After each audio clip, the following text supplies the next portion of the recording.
All right, everyone, Season 3, Week 5 challenges are here, and I'm going to teach you how to get 15 operative tac stance kills with recommended marksman rifles in Modern Warfare 3. Now, I'm going to show you how to complete this in one simple game. As usual on this channel, I help you guys out week in and week out. For this challenge, I highly recommend playing hardcore small map mosh pit, but literally, it's only 15 tac stance kills. You could play core, you could play 10v10, you could play any of these other new modes. That's completely up to you. For the weapons and the gameplay, how to do it, I've made videos for the same exact challenge for shotguns and LMGs.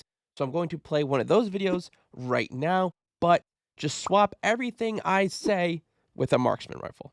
Okay? Just switch everything for a marksman rifle. All right, enjoy, have fun, make sure to subscribe if you find it useful. Bye-bye. All right, before we begin, we need to talk about two things we're going to class it up, okay? I talk about this every single video, and there's still one of you that doesn't pay attention. For this type of challenge, you need to use a recommended weapon. See how this weapon right here has a recommended fire symbol next to it? The gun that you use must have that on it, okay? So you can either use the TAC, the Bruin, the TAC right here, or the RAL MG. You cannot use a weapon, an LMG, that does not have the fire symbol, okay? Hopefully that is clear, because I end up repeating that in the comments a lot, so please don't do that. Okay, now for the actual class setup, you guys can copy this class setup, pause the video, boop that like button. Essentially, this whole class, remember, it's for tac stance kills, so I'm going to try and increase tac stance accuracy, as you see with one of these attachments here. So it's just improving accuracy, handling, etc. Secondary doesn't matter, tactical doesn't matter, field upgrade, you could swap in a deployable cover if you want to. That's up to you. Rest of this, gloves don't really matter. Stalker boots I do recommend because increased strafe and ADS movement speed. I think that's great. And then the gear is completely up to you, whatever the situation is in your game is. Excuse me. All right, let's get into it.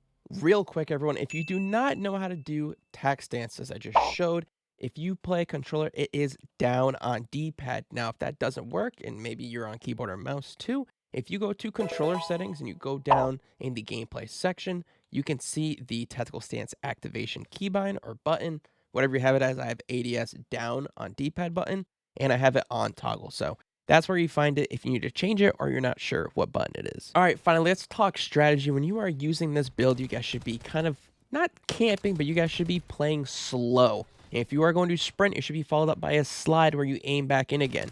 Try and get behind enemy lines on Dawes House, as I do here. I get really lucky. I get 7 kills there, which is kind of absurd, but see how I'm playing slow? I'm using the head glitches to my advantage.